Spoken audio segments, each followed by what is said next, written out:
जिस चिट्ठी को झारखंड के मुख्यमंत्री ने भारत सरकार को भेजा है उसमें ना आदिवासी शब्द है ना मारंग बुरु शब्द है, अर्थात पूरा का पूरा पहाड़ इन्होंने बेच दिया, हमारे ईश्वर को बेच दिया भारत सरकार को। इसलिए ये विवाद खड़ा हो गया कि ये पारसनाथ पहाड़ जिसको हम मारंग बुरु या ईश्वर मानते हैं उस पर पहला हक हमारा है, उसके बाद बाकी बातचीत की जा सकती है। तो मारंग बुरु अर्थात ईश्वर है, ये हमारे लिए अयोध्या में राम मंदिर से कम महत्व का जगह नहीं है। केवल और केवल जैन को यह दे देना तो हम तमाम आदिवासियों के ईश्वर को काट के खत्म करके उनको सुपुर्द कर देने जैसी बात है।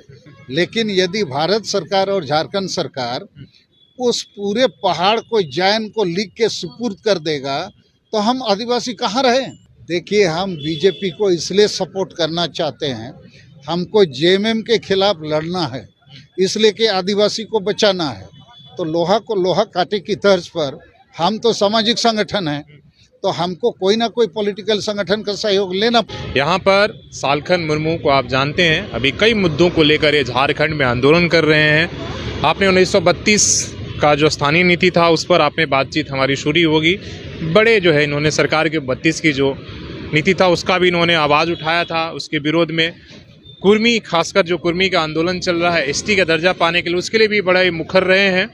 और इसके बाद जो धर्मांतरण का इशू है, डिलिस्टिंग का मामला है या दूसरे धर्मों में जाने का, उसको लेकर भी ये लगातार सवाल उठे रहते हैं। अभी जो नया इशू है जो आप समझ रहे हैं कि जो पारसनाथ में चल रहा है जैन धर्मावलंबियों और जो वहाँ के स्थानीय लोग हैं उनको लेकर कि अब इन्होंने आज मारंग बुरु बचाओ यात्रा शुरू किया है। आखिर इसकी आवश्यकता क्या है जब इतने सालों से साथ में वहाँ पर एक कर रहे थे, वो भी तो समेत शिखर बचाने की, पहाड़ बचाने की ही बात कर रहे हैं, तो टकराव क्यों? देखिए, अभी झारखंड सरकार ने 5 जनवरी 2023 को लिखकर भारत सरकार को दे दिया कि पारसनाथ पहाड़ पर पूरा अधिकार जैन धर्मावलंबियों का है। तब से ये विवाद खड़ा हो गया, क्योंकि उस पहाड़ को हम भारत और दुनिया के आदिवासी मारंग बुरु अर्थात ईश्वर के नाम से जानते हैं। और हम आदिवासी लोग जब भी कोई पूजा पाठ करते हैं, पहला मंत्रोच्चारण जो होता है हिरल मारंग बुरु से होता है। तो मारंग बुरु अर्थात ईश्वर है, ये हमारे लिए अयोध्या में राम मंदिर से कम महत्व का जगह नहीं है। तो इसको बचाना अब हम लोग के लिए एक चैलेंज सा बन गया है और पूरे भारत और दुनिया के आदिवासियों को जगाना पड़ेगा, जोड़ना पड़ेगा। और हमको अपना ये हक, क्योंकि उस पहाड़ में प्रथम अधिकार हम आदिवासियों का है, ये रिकॉर्ड्स ऑफ राइट्स में स्थापित है। 1911 में जब संताल आदिवासी वर्सेस जैन का मामला Supreme Court Privy Council London में गया, वहाँ भी हम आदिवासियों के पक्ष में फैसला है। तो इसलिए केवल और केवल जैन को यह दे देना तो हम तमाम आदिवासियों के ईश्वर को काट के खत्म करके उनको सुपुर्द कर देने जैसी बात है। तो हम लोग इसके खिलाफ लड़ेंगे और आज मारंग बुरु बचाओ भारत यात्रा हम लोग शुरू कर रहे हैं। और आज की तारीख में 17 जनवरी 2023 को 5 प्रदेश के लगभग 50 जिले मुख्यालय में इसी प्रकार धरना प्रदर्शन करते हुए माननीय राष्ट्रपति को डीएम या डीसी के मार्फत ज्ञापन भी भेजा जा रहा है। तो ये हमारा पहला मुद्दा है।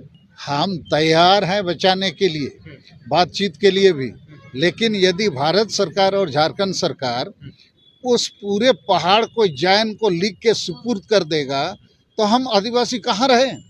जिस चिट्ठी को झारखंड के मुख्यमंत्री ने भारत सरकार को भेजा है उसमें ना आदिवासी शब्द है ना मारंग बुरु शब्द है, अर्थात पूरा का पूरा पहाड़ इन्होंने बेच दिया, हमारे ईश्वर को बेच दिया भारत सरकार को। इसलिए ये विवाद खड़ा हो गया, इसलिए हमारा विरोध खड़ा हो गया। और अभी तो हम वहाँ तक जाएंगे कि ये पारसनाथ पहाड़ जिसको हम मारंग बुरु या ईश्वर मानते हैं उस पर पहला हक हमारा है, उसके बाद बाकी बातचीत की जा सकती है।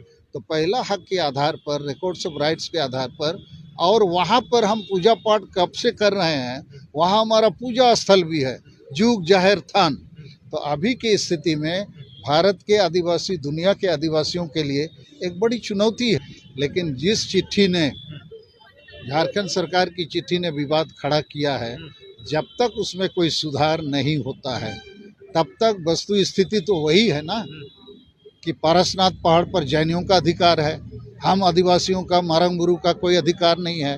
तो इसलिए जब तक इसमें सुधार नहीं होती है तब तक हम लोग को इसके खिलाफ लड़ाई लड़ना है, यही है स्थिति। और हम लोग बड़ी लड़ाई को लड़ेंगे और हमने तय किया है कि 1 लाख के करीब हमारा सिंगल सेना 5 राज्यों में खड़ा हो रहा है और ज़रूरत पड़ेगी तो जो कुछ भी करना होगा हम लोग करेंगे। वैसे हम हिंसा के पक्ष में नहीं है। टकराव तो सरकार ने शुरू किया है ना। जब झारखंड सरकार ने 5 जनवरी 2023 को लिख के दे दिया भारत सरकार को कि पारसनाथ पहाड़ पे केवल और केवल अधिकार जैन धर्मावलंबियों का है, हम आदिवासी कहाँ गए, हमारा मारंगबुरु कहाँ गया, जिस पर हम लोग 1911 में जो प्रिवी काउंसिल का फैसला है वो कहाँ गया। तो इन सारी कारणों से हम लोग मजबूर हैं अपने ईश्वर को बचाने के लिए। हमने राष्ट्रपति को 14 जनवरी को पत्र भेजा है कि उस पहाड़ का ही नाम मारंगबुरु कर दिया जाए और उस पहाड़ को आदिवासियों को सुपुर्द कर दिया जाए। और वही पहाड़ नहीं, भारत देश में जितने पहाड़ पर्वत हैं वहाँ पहले भी आदिवासी थे, अभी भी हैं। सभी पहाड़ों में आदिवासियों के देवी देवता वास करते हैं। सभी पहाड़ों को बचाना, प्रकृति पर्यावरण को बचाना है, दुनिया भर की मानवता की रक्षा के लिए भी ज़रूरी है और इस काम को आदिवासी बाखूबी कर सकते हैं। तो हम लोग इसीलिए आज से मारंगबुरु बचाओ भारत यात्रा शुरू कर रहे हैं। हर जिले में ये यात्रा के माध्यम से जनसभा किया जाएगा। देखिए, कुर्मी को आदिवासी बनाने का षड्यंत्र भी जेएमएम पार्टी ने शुरू किया है। 2018 में सब जेएमएम के एमएलए एमपी वोट बैंक की लालच के लिए, राजनीतिक लाभ के लिए इनको एसटी बनाओ ये कर दिया है लिख के। और यदि कुर्मी एसटी बनते हैं तो हम जो असली आदिवासी हैं, संताल, मुंडा, उरांव, कड़िया, भूमिज हो इत्यादि, हम तो फांसी के फंदे में झूल जाएंगे। तो इसलिए हमारा विरोध है। उसी प्रकार ये जो आज से मुख्यमंत्री जी खतियानी जोहार यात्रा शुरू कर रहे हैं, ये यात्रा भी एक प्रकार से लूट झूठ और भ्रष्टाचार का यात्रा है। 32 का खतियान कभी लागू नहीं होगा, ये लागू नहीं कर सकते हैं। और इसीलिए इन्होंने क्या कहा है, हम दिल्ली को भेजेंगे, 9वीं अनुसूची में शामिल कराएंगे। अरे जो काम आपका है आप नहीं कर सकते हैं तो बीजेपी की सरकार क्या आपको ताली ठोकेगी कि आपका जो फैसला है उसको मुहर लगा के वो आपको हीरो बनाएगी। तो ये जनता को बेवकूफ़ बनाने का काम ये हेमंत सोरेन साहब कर रहे हैं। इन्होंने जितने वायदे किए थे चुनाव के दौरान एक भी पूरा नहीं किया। और इसी के साथ साथ हमारी मांग है कि ये जो सरनाधर्म कोड का मामला, ये हमारे ईश्वर का मामला लटक गया है पारसनाथ में। सरनाधर्म कोड का मामला भी हमारे लिए बड़ा महत्वपूर्ण है। भारत देश में सभी धर्मों को मान्यता मिली है। हम आदिवासी ना हिंदू हैं, ना मुसलमान, ना ईसाई हैं। हम प्रकृति पूजक हैं, मूर्ति पूजक नहीं है। प्रकृति ही हमारा पालनहार है, वही जीवन देता है। तो प्रकृति पूजक आदिवासियों की मांग है सरना धर्म कोड के नाम से हमको मान्यता दिया जाए। इसके लिए हम 2023 को निर्णायक साल मानते हैं। चूँकि 2024 में चुनाव आना है तो नरेंद्र मोदी जी को यदि वोट चाहिए तो हमने नारा दिया है सरना धर्म कोड दो, आदिवासी का वोट लो।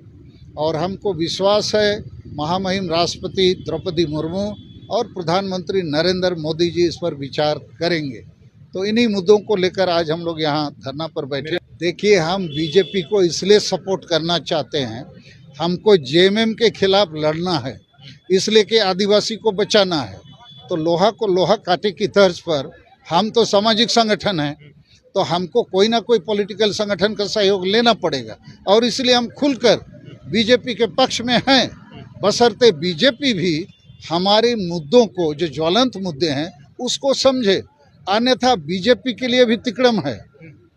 मोदी साहब का डंका पूरे देश दुनिया में पिट रहा है, वही हो रही है। लेकिन झारखंड आते आते डंका फुस हो जाता है और 4 उपचुनाव में बीजेपी झारखंड में हार गई। अभी रामगढ़ में होने वाला है 5वीं उपचुनाव।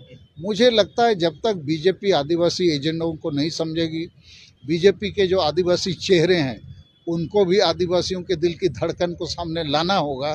तो इन कमियों को इनको दूर करना चाहिए। लेकिन हम बीजेपी पक्ष में हैं चूँकि द्रौपदी मुर्मू जी बीजेपी के साथ हैं, नरेंद्र मोदी जी आदिवासियों के बारे अभी सोच रहे हैं, बोल रहे हैं, काम भी कर रहे हैं, तो इसलिए मेरे पास दूसरा कोई उपाय भी नहीं है।